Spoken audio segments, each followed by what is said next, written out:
Welcome to khotbah populer. Yesus yang populer harus dikhotbahkan. Ada berita terbaru, beredar dan lumayan viral mengenai munculnya virus baru. Dan virus ini seperti COVID-19 yang pernah melanda dunia 2020. Dan lonjakannya pun mirip. Lonjakannya terjadi di China. Sama seperti COVID-19 juga awalnya dari China Wuhan. Nah, yang jadi pertanyaannya apakah virus ini akan masuk ke Indonesia? Nah, hambanya Evangelis Dautoni sering menanggapi COVID-19 dan juga menanggapi virus baru ini. Bagaimana tanggapannya? Kita dengarkan dulu. Nanti kita tanggapi lebih lanjut. Ini dia. Pak Daud, ini kan dibilang kan tahun-tahun resesi, Pak ya. Ya, Ini apalagi ditambah kita mendengar info baru terkait adanya wabah virus kembali, Pak, yang ada di China dan beberapa negara ini, Pak. ya Nah, tenang itu aja, mana-mana aja. kan lagi hebohnya virus lagi ini, Pak. Tenang aja, karena Indonesia negara tropis. Sahabat khotbah populer, masih ingatkah sahabat mengenai COVID-19 yang pernah melanda dunia dan Indonesia merupakan salah satu negara yang terdampak, dan hambanya Evangelis Dautoni berulang-ulang menyampaikan tentang COVID ini, tentang virus ini. Beliau menegaskan apa yang akan terjadi, digambarkan seperti malaikat yang datang membawa pedang dan siap untuk mendatangi siapa saja, yang siap merenggut siapa saja. Dan waktu itu saya secara pribadi tidak pernah melupakan peristiwa itu sampai kapanpun. Di mana-mana banyak tangisan, di mana-mana banyak ketakutan, aktivitas lumpuh sama sekali, total, bahkan sekolah tutup. Dan inilah peristiwa yang mengerikan yang pernah terjadi beberapa tahun lalu. Bahkan saya pernah terkena, tetapi jenis lain, jenis yang terakhir itu, Omikron. Jadi tidak terlalu parah dampaknya, tapi saya merasakan kering di sini, susah menelan dan lain sebagainya. Dan itu betul-betul membuat saya merenung dan istirahat total. Dan saya banyak memikirkan tentang Tuhan. Mengapa hal ini terjadi? Apa tujuan di balik ini semua? Itu sering saya lakukan dan alami.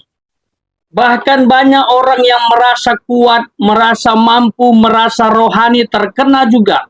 Dan tidak main-main dampaknya. Mereka langsung menghadap Bapa yang di sorga. Saya sendiri tidak mau mencobai. Saya antisipasi dan saya berdoa dan melayani Tuhan di media sosial. Itu pengalaman yang saya alami, dan banyak hal lagi yang mungkin bisa saya sampaikan mengenai peristiwa 2020 yang melanda dunia. Ya, sahabat juga pasti punya pengalaman. Bagaimana? Apa pengalaman sahabat waktu hal itu terjadi? Silakan isi di kolom komentar. Barangkali kita bisa sharing, bisa berbagi pengalaman.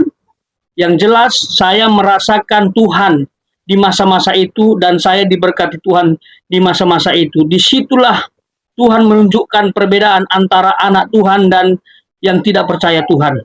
Dan anak Tuhan sekalipun mengalami terdampak akibat hal tersebut, tapi kita tetap bisa berjalan bersama Tuhan, hidup dalam berkat. Nah, sekarang virus yang mirip katanya muncul lagi di China. Dan apakah ini akan tersebar ke seluruh dunia? Dugaannya sudah tersebar ke beberapa daerah katanya. Benar atau tidak saya belum cek ya faktanya. Tapi apakah ini betul-betul hanya di China saja? Atau jangan-jangan akan tertular ke tempat lain dan akhirnya masuk ke Indonesia? Bagaimana?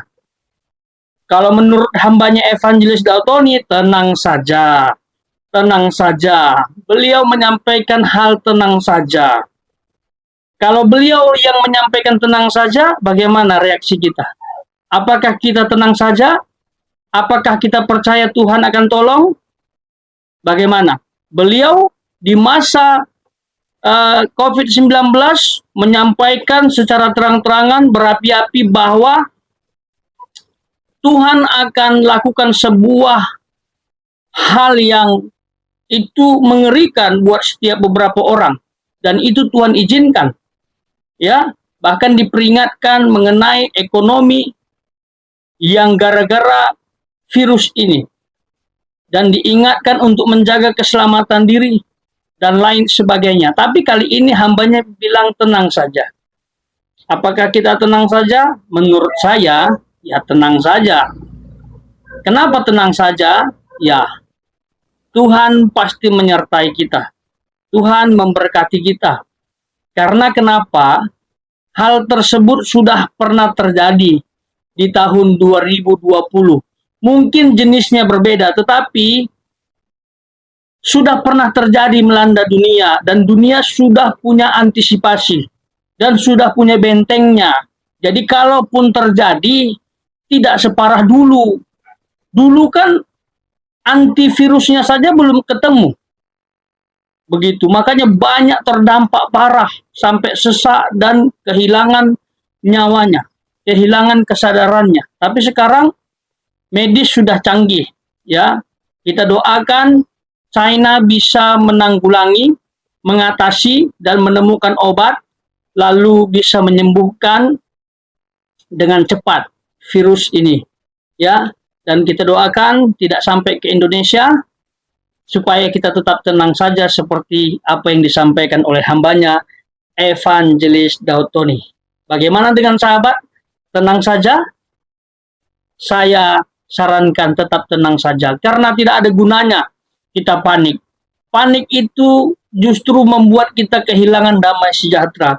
Hadapilah apapun yang terjadi. Ya, apapun yang akan terjadi di depan kita, hadapi.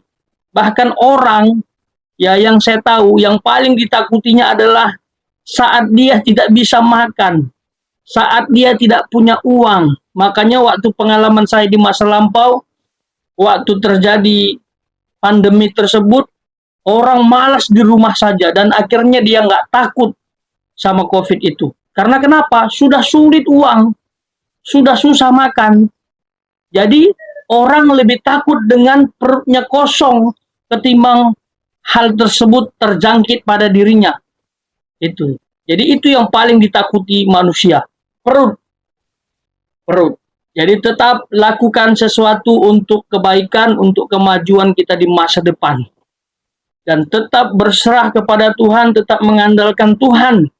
Ya, jangan pernah lengah, jangan pernah tidak berdoa lagi. Walaupun sahabat sedang dalam zona nyaman. Justru itu yang berbahaya. Saat sahabat dalam zona nyaman, sahabat merasa sudah punya segala sesuatu, sudah nggak perlu kerja keras, disitulah iman kita bisa keropos dan kita tidak mengandalkan Tuhan lagi. Jadi hati-hati, zona nyaman justru membuat kita tidak mengandalkan Tuhan lagi. Seharusnya anak Tuhan, mau susah, senang, sakit, sehat, tetap andalkan Tuhan. Karena pusat kehidupan kita, dasar kehidupan kita adalah Allah itu sendiri. Karena kita diciptakan serupa segambar dengan Allah dengan tujuan mulia, yaitu untuk kemuliaan nama Tuhan. Bagaimana dengan sahabat? Apakah sahabat tahu tujuan utama sahabat hidup di muka bumi? Mengapa diciptakan Tuhan dan untuk apa hidup di bumi ini? Itu tadi saya sudah sampaikan. Untuk kemuliaan Tuhan. Dan bagikan berkat yang Anda terima kepada sesama dengan cara yang Anda bisa. Saya pikir itu saja yang saya bisa tambahkan. Sekali lagi kita doakan supaya Indonesia tetap aman-aman saja. Presiden yang baru bisa membangun Indonesia dengan baik, dengan tujuan yang mulia. Tuhan Yesus memberkati.